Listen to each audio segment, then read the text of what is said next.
this is another potentially big headache for Putin.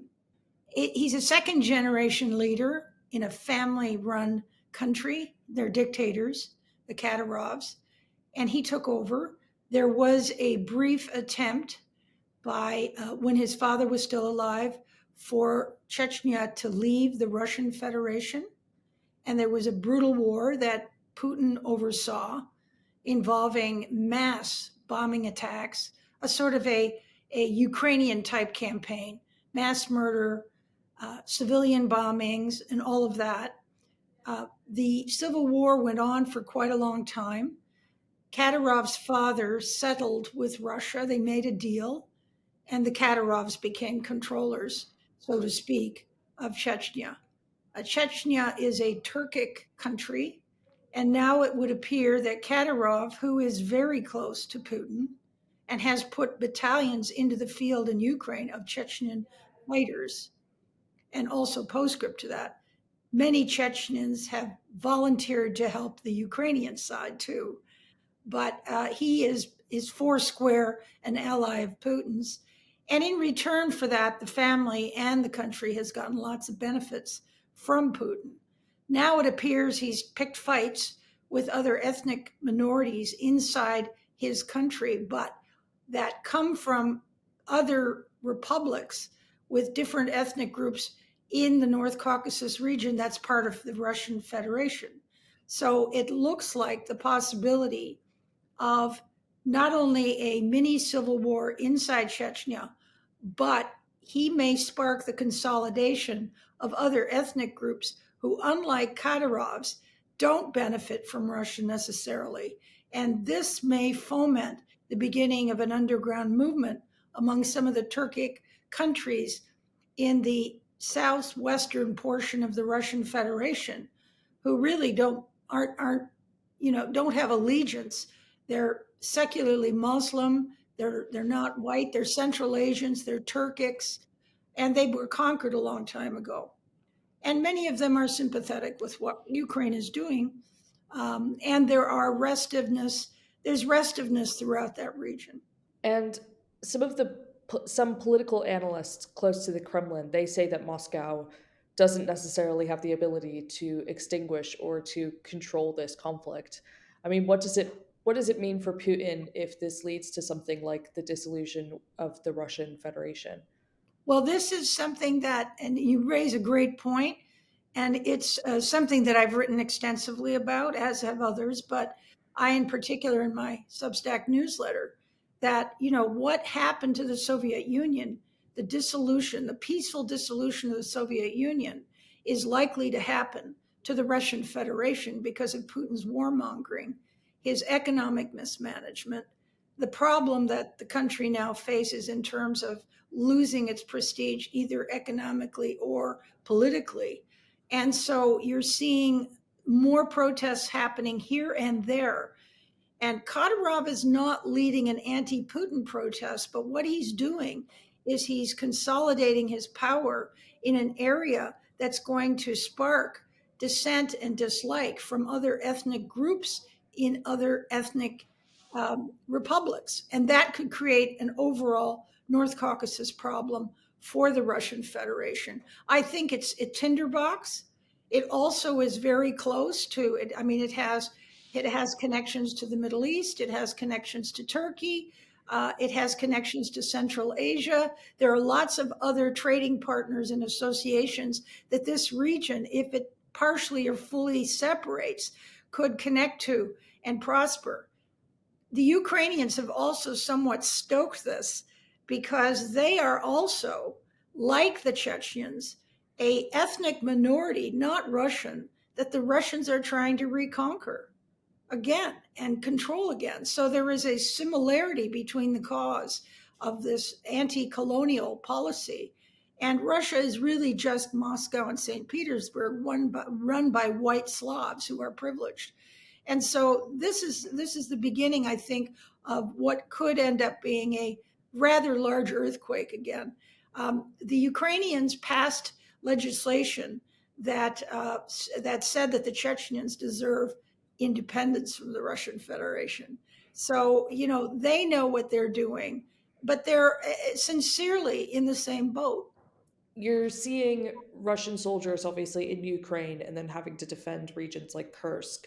And then if they have to spread out even more and kind of go into this area to help try and keep the Russian Federation together, I mean, that's probably going to have um, consequences for Putin's invasion of Ukraine as well.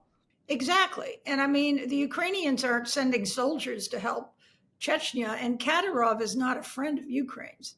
I mean, his battalions are fighting and killing Ukrainians viciously, but to help perhaps ethnic groups or give them advice and that sort of thing is a good strategy because, as you say, this spreads thin, more thin, the Russian situation.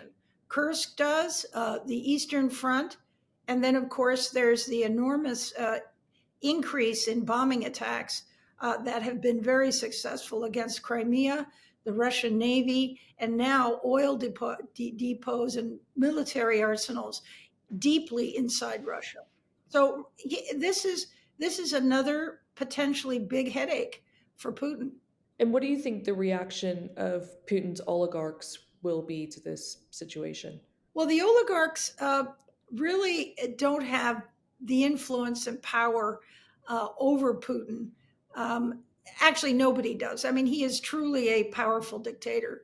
But the people inside the Siloviki, that's the intelligence, the KGB types, and those kinds of people in the Security Council, they have influence. You know, I don't know what they're going to do about this, but we can't count on the oligarchs. The oligarchs already stocked their money away in Switzerland and New York and London. They have dual passports, many of them, and essentially they don't have power. They are the trustees for Putin's wealth. He's the richest person on the planet, and these guys invest his money on their behalf, and therefore he controls them. And so they're not going to, he's the boss. He's the boss in every sense, or a partner. And so the oligarchs aren't the key. What I think is interesting are recent polls, legitimate polls inside Russia, showing that there's a sharp increase among Russians to end the war in Ukraine. And that is very significant. Not that it's a democratic country and they can overthrow him, but he's got to be concerned about that. Well, especially because if this does end up kicking off, and then you see the Russian Federation, you know, shrink in its size, plus, while they've been trying to do this thing to increase its territory to kind of a Soviet Union style um, takeover, I guess, then, it just doesn't make him look very good. No, and you've also got to remember that this Turkic situation, and this is a big chunk of the Russian Federation are Turkic people. And the incident at the shopping mall where Russians were murdered, it hit the headlines. It went all over the country, and Russians were slaughtered by a terrorist group out of the Turkic ethnic movements inside Russia. So, and everybody knows that's why. It wasn't a Ukrainian attack, even though that's what Putin claimed it was. It was from internal. And this is very worrisome, I think, to the powers that be and the rich guys who run Moscow and St. Petersburg. And there have also been reports of North Korean soldiers dying in Ukraine. And then we know that some of these Chechen soldiers, they've also been fighting in Ukraine. They've died in Ukraine. But you would kind of think that Russia, being such a vast country, they wouldn't need to outsource soldiers in the same way. Why do you think that they're doing this?